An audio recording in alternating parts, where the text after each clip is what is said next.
Have you ever heard that a high-protein diet will destroy your kidneys? Well, this sort of statement has been brought to our attention over the years from many media outlets. However, you'd be hard-pressed to find any research to support this notion, with one major exception: people who have pre-existing kidney disease. It is amazing how people are frightened of eating or drinking protein because of how the media have blown this issue so far out of proportion. But because of this major caveat, it's important to always meet with your physician before drastically changing anything in your diet. Everybody is unique, and you don't want to rely on the statistics. You want to be sure that you know what's right for you. However, with this caveat, higher than typically recommended protein diets are safe and are effective for improving body composition. I've seen this firsthand in a number of the research studies that I've either directed or helped with. And adding more protein to your diet is really a good idea. But this leads me to another common myth surrounding protein. Have you ever heard that most people eat a high-protein diet already, particularly in America? Because Americans are known as meat eaters and generally eat a lot of food, it is common to think that Americans do indeed eat more protein than needed. And while this may be true for some individuals, we need to consider that recommendations are based upon your body weight and not a one-size-fits-all recommendation. So yes, some Americans may eat more protein than they need, but many don't. A much larger person, for example, needs more protein than a smaller person just to meet the very lowest recommended protein intake. For example, I just collaborated on a research project where we studied middle-aged people with class 3 obesity, which is the highest level of obesity. This means that each person in the study had a body mass index, or a weight to height ratio, that was greater than 40. And some of the people in the study actually did eat normal amounts of protein, but because of their large body weight, they were only eating about a quarter of the recommended daily allowance for protein, which, as you know, is 0.8 grams of protein per kilogram, or 0.36 grams per pound of your body weight. So in this scenario, despite the obese people eating protein regularly, and likely an amount that is normal for the average sized person, it was far too low when body weight was taken into account. It didn't even meet the lowest recommended dose to avoid diseases. And when you consider that many studies tell us to eat more protein than is currently recommended, especially if you're active, then you may want to change a few things. So if you're sitting there questioning how much protein to eat, then you're in luck. Because in this lecture, we will talk about the amount and the timing and the type of protein that you might need to consume to lose body fat while maintaining muscle mass, even with a low-calorie diet. We'll also be talking about muscle growth and breakdown, and how as you grow older, you will need even more protein to support what is happening to your body. So let's get started. Let's say that you want to get in shape and you've decided to become fit. And you're told by your health professional that you should add more protein to your diet because you're working out now. You may say, won't adding protein just make me big and bulky? Absolutely not. After the myth about protein in the kidneys, this is the next major protein myth that I hear all the time. Many people still think that eating protein will somehow automatically add muscle and make them bigger. This is just not accurate, or gaining muscle would be much, much easier. When people start a diet or purposefully eat less food, one of the major risks is losing muscle mass. Sure, you'll lose body weight, but you may also lose a lot of muscle. And that, of course, is a problem because having muscle mass helps you to burn calories, stay active, and be healthy. So the question becomes, can you preserve muscle mass and decrease fat mass even with severe caloric restriction? Well, the research to date says yes. Remember the class 3 obese people in the research study I just told you about? Well, they were all put on a very low calorie diet. I mean, absurdly low, lower than I would ever recommend. But this was a medically mandated low calorie diet due to the severity of their obesity. Well, when we added 12 weeks of resistance training and much more protein to their very low calorie diets, they still lost a lot of weight. But they were able to maintain a greater amount of muscle mass compared to the people who did not incorporate resistance exercise. The cool part is that this was the case even though they were restricted to 800 calories per day. That means even when we are in a severe calorie deficit, eating more protein and lifting weights can help prevent significant losses in muscle mass that would otherwise be seen. Consider how important that is. The ability to maintain muscle while losing fat is one way to rescue our resting metabolism so that it doesn't drop too drastically. This means that you just increased your ability to fight weight regain or putting all of the weight back on, as is typical after the diet stops or changes. But this doesn't only apply to those on medically directed extreme weight loss plans and people who are severely obese, or what's referred to as morbidly obese. It also applies to anyone trying to lose body fat. When you're lowering your calorie intake in an attempt to lose body fat, you increase your chances of success by increasing, not decreasing, the protein in your diet. So, how much protein and in turn calories can you actually add without increasing your body fat? Well, in the most extreme example that I've seen, one study gave young, healthy men 4.4 grams of protein per kilogram of body weight per day for 8 weeks. This is nearly 4 times the recommended amount. This turns out to be an additional 1,200 calories for the average 150-pound or 68-kilogram person. With simple calorie counting, you'd expect these guys to have gained a lot of weight, right? But even with this increase in calories, the men in this study did not gain any body fat or muscle mass. Now, this huge dose of protein is pretty outrageous, and most of the time, completely unnecessary. But what about more reasonable increases in protein? Another study did just that. First, they put 39 physically active men and women who were about 21 years old and with a normal body mass index of 22 to 29 on a low-calorie diet. It was about a 40% reduction from what they normally ate. Then, they supplemented the participants with 3 different levels of protein. One group got the recommended dietary allowance, or RDA, for protein, which was 0.8 grams per kilogram of body weight.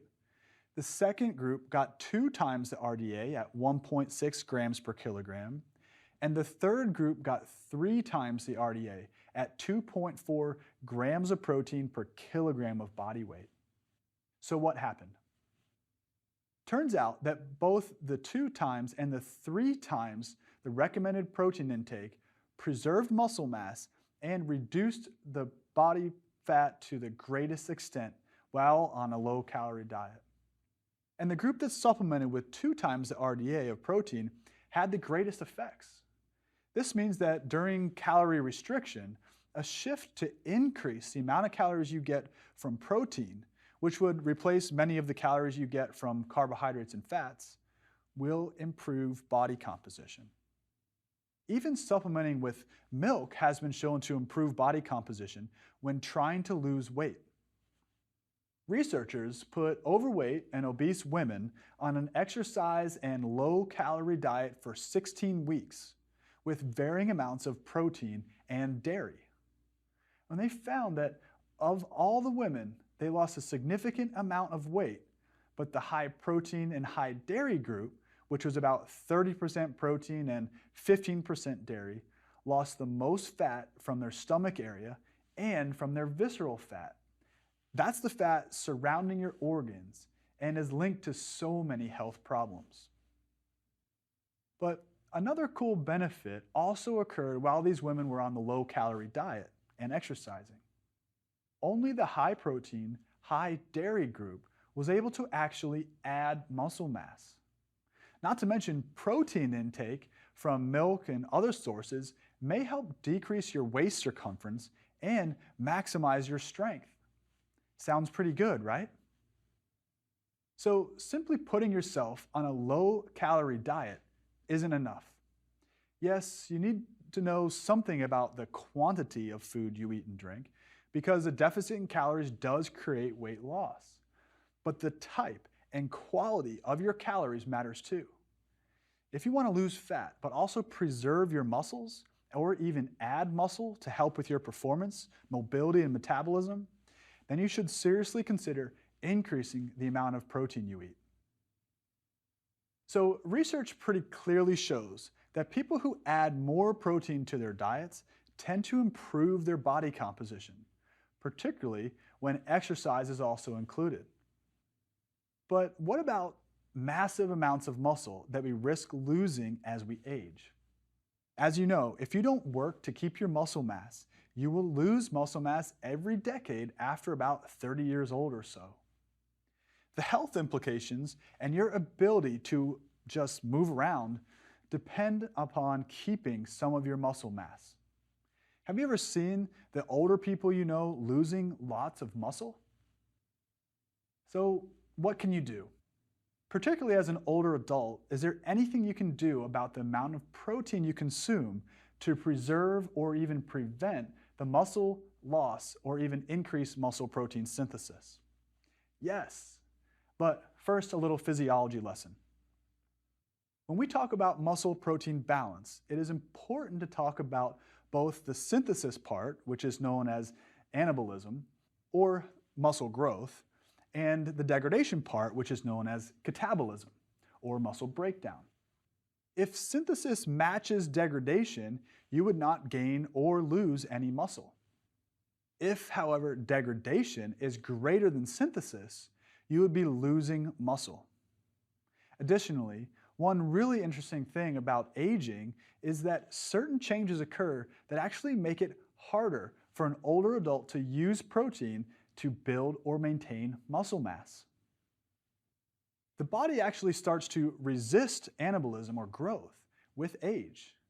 This process has cleverly been coined anabolic resistance. Interestingly, even after consuming an amount of protein that is known to increase muscle protein synthesis, the synthesis response is lower in older adults compared to younger adults. So even though you hear about specific protein intakes like 0.8 grams per kilogram of body mass per day, that is recommended to avoid disease states or muscle wasting, and it is far too low to actually optimally improve body composition, especially as you age. But what is the effect on muscle protein synthesis if you get your protein dose after exercising? For example, we know that the ideal dose of protein after exercise to stimulate muscle protein synthesis or muscle growth, as well as a host of other benefits, is about 20 to 25 grams of protein. The research was done only with young men. However, most experts use the same range for young women. But what about in older women and older men? Well, one study gave elderly men 1, 10, 20, or 40 grams of protein immediately after resistance training, and found that with 20 grams of protein, muscle protein synthesis remained elevated compared to baseline levels of muscle protein synthesis. And that's pretty good. But here's the kicker. Muscle protein synthesis was even higher with a 40-gram dose. So it seems like older muscles respond better to higher protein amounts. Recently, it has been shown that even more protein above the RDA, even in young people, may further contribute to the muscle protein balance equation by reducing muscle protein breakdown. So, if you're 20 years old and you eat or drink about 25 grams of protein following a workout, you will likely maximize your ability to make new muscle proteins. But you need almost twice this amount, that is about 40 grams post-exercise when you are older, in order to have the same result as seen in the younger people. And what age does this occur? Well, it's probably quite variable, but I would like to take this into account and consider upping my after-exercise protein intake after about age 40. A recent scientific review paper pointed out a number of reasons why this anabolic resistance might occur as we age. And some of these include decreased digestion and absorption of protein, decreased ability for your muscles to absorb amino acids, and decreased anabolic signaling once the protein is eaten. Sounds challenging, right? Well, this anabolic resistance in older, healthy adults can be overcome with a higher intake of dietary protein. The entire process for muscle repair, maintenance, and growth is just blunted as we age. You may just need an extra push, like more protein to have the response that you want. Okay, so you're probably thinking, just how much protein should I be consuming to keep my muscle protein synthesis high? One study gave healthy older men 10, 20, or 35 grams of whey protein and found that the absorption and muscle protein synthesis was greater with 35 grams compared to 10 and 20 grams. And it looks like we have some sort of anabolic threshold when we talk about protein intake that simply rises as we get older. And that threshold needs to be met in order to stimulate a response. An increased protein intake seems to have a long-term effect as well. One study looked at the level of protein intake in older men and women over 3 years. After a complete dietary analysis, the participants were grouped into 5 groups based upon their levels of protein intake. And it turns out that the group that consumed the highest average amount of protein, about 19% of their typical diet over the 3-year period, had the smallest loss in muscle mass over the same time. In fact, they had 40% less muscle loss than the group with the lowest protein intake that only ate about 11% protein in their diets. In other words, more protein in the older people helped them to maintain their muscle mass, much better than the lower protein intake. Overall, if you are an older adult, do not fear protein. In fact, I would make sure that every time you eat, you include a lean source of protein. All right, so we've pretty clearly established that you should consume a good amount of protein, and hopefully the case for a protein intake that is greater than 0.8 grams of protein per kilogram of body weight is a no-brainer now. But what are the actual recommendations for daily protein consumption from different organizations? Unfortunately, the answer varies across organizations. The American College of Sports Medicine recommends 10 to 35% of your total calorie intake to come from protein, which equates to about 200 to 700 calories in a standard 2,000 calorie diet. They also recommend increasing protein intake to 1.0 grams per kilogram of body weight after around age 50, and increasing even further in active older individuals. This is not bad considering all of the research supporting more protein for improved body composition, health, and performance. But if you are very active, then what? How much do you need then? Well, the International Society of Sports Nutrition recommends 1.4 to 2.0 grams of protein per kilogram of body weight for active individuals to improve training adaptations to exercise. This is strongly endorsed by the most current research. Other leading international organizations like the Academy of Nutrition and Dietetics and the European Society for Clinical Nutrition and Metabolism recommend somewhere between 1.0 and 1.7 grams of protein per kilogram of body weight, depending on your activity level and health status. So, Recommendations are beginning to increase, and the research tells the story.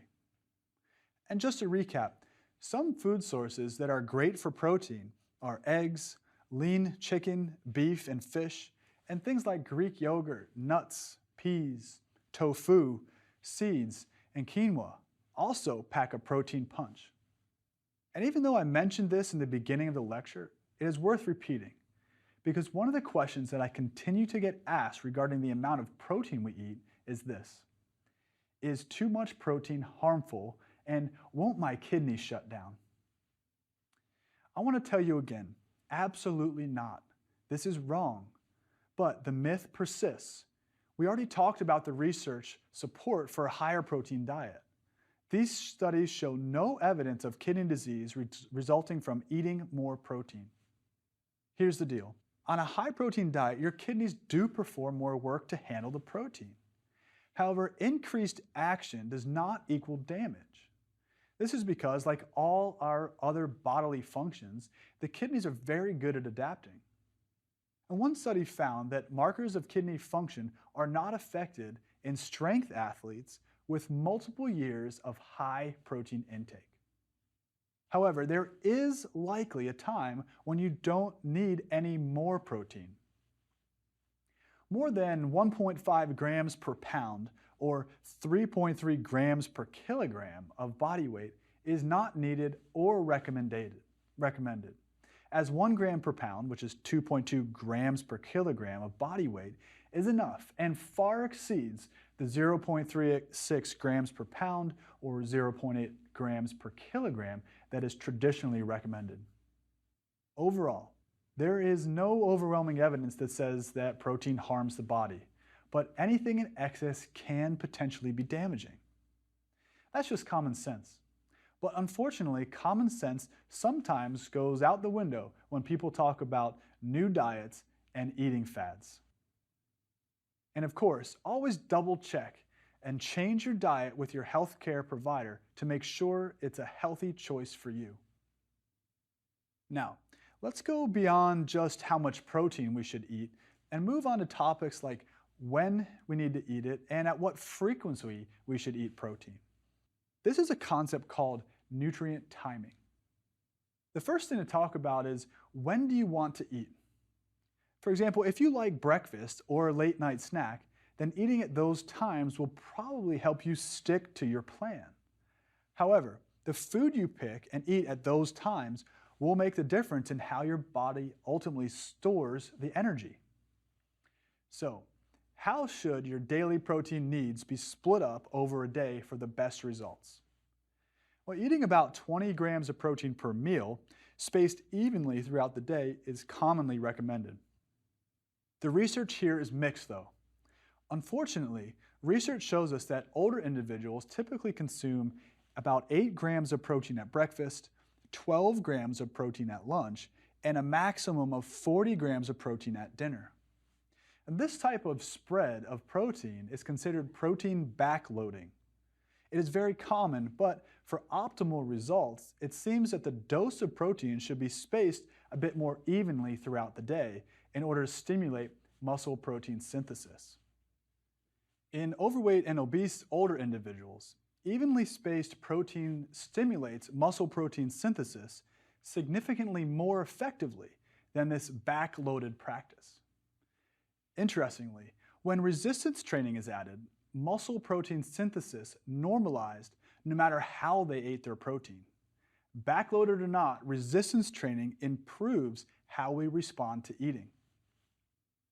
A study that I worked on showed that a higher protein diet, 35% of total calorie intake, spaced across 6 meals per day, significantly reduced body fat and abdominal fat, and lean mass remained higher compared to the same amount of protein eaten over just 3 meals per day. And when compared to a more common and lower protein intake like 15%, the high protein eaten more frequently approach was also better for body composition and metabolism. Think about it like this. If you can spike your protein synthesis on more than one occasion in a day, you will probably have a better net effect at the end of the day than only spiking your muscle protein synthesis at one meal, where you happen to get all of your daily protein. But I also know people who simply don't like eating frequently. It can be a hassle and take too much time. Well, you can also have great results eating less frequently.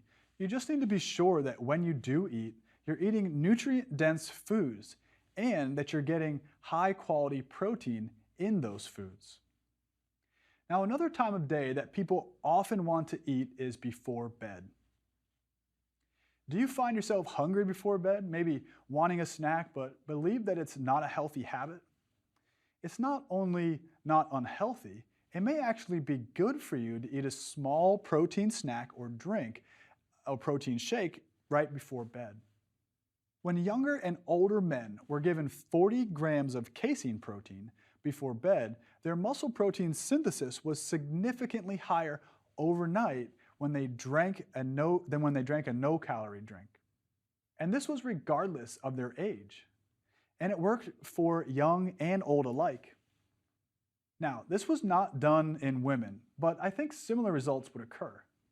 This study shows us a couple of things. One, you may be able to improve your body composition by having a nighttime protein snack. And two, although older men have lower rates of muscle protein synthesis than young men, both age groups have an increase in muscle protein synthesis when taking a protein shake before bed. But how do other macronutrients and other forms of protein eaten before bed, besides casein, affect metabolism and health? Interestingly, a study from our lab showed in young active men whether eating a carbohydrate, whey, or casein protein snack before bed that had about 140 to 150 calories in total, resting energy expenditure the next day was increased compared to eating nothing at night before bed. But when we did a very similar study in obese women, their next morning resting metabolic rate had a more favorable increase if protein was consumed before sleep, but interestingly, not with carbohydrates. The difference was very small, but the pattern that we noticed was pretty interesting. Essentially, the effect of a nighttime snack on next day resting metabolic rate was influenced by the sex, age, and fitness level of the person in the study. What about the effect of nighttime eating on body composition? Well, we looked at this over a 4-week period where overweight and obese young women had a carbohydrate, whey, or casein snack before bed every night. And they also exercised 3 days per week. Now, although nobody lost weight, all 3 groups increased their muscle mass in the study. What's more is that the whey and casein groups, they had protein, tended to decrease fat mass, whereas the carbohydrate group had no change. Now, these differences were very small and not statistically significant, but it has pushed us to look further into new research to see exactly what is going on. The first study to look at 12 weeks of nighttime eating before sleep and exercise training recently found that by simply drinking a protein shake before sleep, muscle size was improved and so was strength. Now, it looks like a very small 150 calorie protein drink before bed may actually be advisable rather than something to avoid. But I'll be the first to tell you that much more research is needed in this area, and I'll talk much more about nighttime eating later in this course. In sum, protein consumption should be on the top of your mind and probably timed to multiple feedings in a day to achieve your optimal body composition results. But it can also be difficult to eat a lot of protein meals. It just makes sense that you may feel full. So, an easy way to add extra protein is in the form of protein powders. There are many types of protein powders on the market. So let's just talk about a few things to look for before you purchase one. First, there are many forms of protein. Whey protein isolate is considered the most pure form of protein. Hydrolyzed whey protein isolate is the most expensive because of the purity and the process involved to make it. But whey protein concentrate has less filtering and therefore more natural carbohydrates and fats from milk, making the protein content lower in most cases, about 35 to 80% protein depending on what you buy. The other two very common sources and types of protein powders are from casein, which is also from milk, and soy protein. Although these proteins also increase muscle protein synthesis, whey is usually considered best for improving muscle protein synthesis, especially post-workout. This is because of whey's higher leucine content, the essential branched-chain amino acid that contributes the most to muscle protein synthesis. Casein and soy are good options though, for people who just don't like whey, want something that is slower digesting, that would be casein, or for vegetarians who might choose soy. But many other sources also exist like hemp, pea, and even bug proteins, but less research exists on those.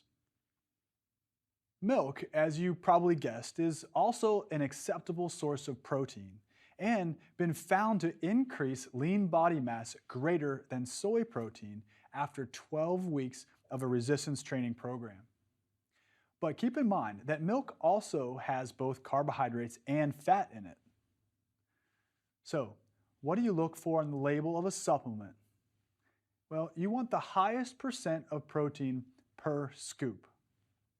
You ideally want a powder with more than 80% protein in each scoop.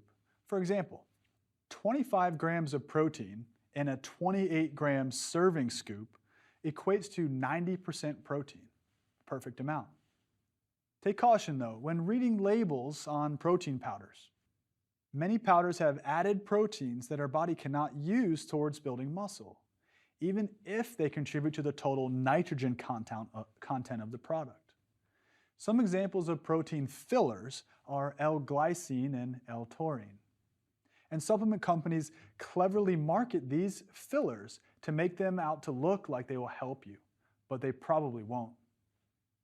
Overall, protein powders can be great, convenient way to increase protein intake, and most of them taste great.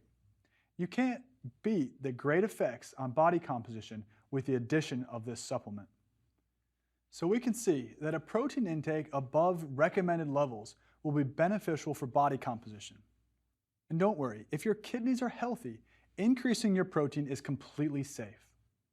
And using protein supplements is not required, but it can be a very convenient way to get in the required protein amounts no matter what your age and activity level.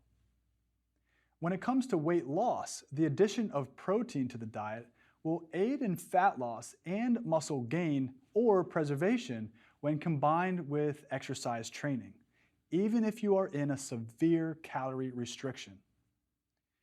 You also know that as you age, maintaining and improving your muscle mass can be a challenge. This is called anabolic resistance.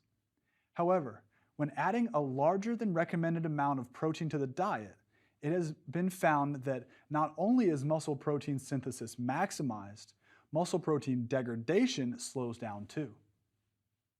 In older individuals, it seems as though the higher the protein, the better. In terms of recommended amounts, it looks like about 2 times the RDA can cover most of your bases. This would be about 1.6 grams per kilogram of body weight, or 0.72 grams of protein per pound of body weight. So if you weigh 150 pounds or 68 kilograms, you would aim for about 110 grams of protein per day. This could be 2 eggs for breakfast, a Greek yogurt for a morning snack, a palm-sized portion of chicken for lunch, and a scoop of protein powder for an afternoon snack, followed by another palm-sized portion of lean meat for dinner. I really hope that you consider analyzing your diet and maybe increasing your protein intake. It can certainly help to combat anabolic resistance and improve body composition. Try this. Experiment with protein powders to find one that makes it convenient for you to take in enough protein to optimize your body composition.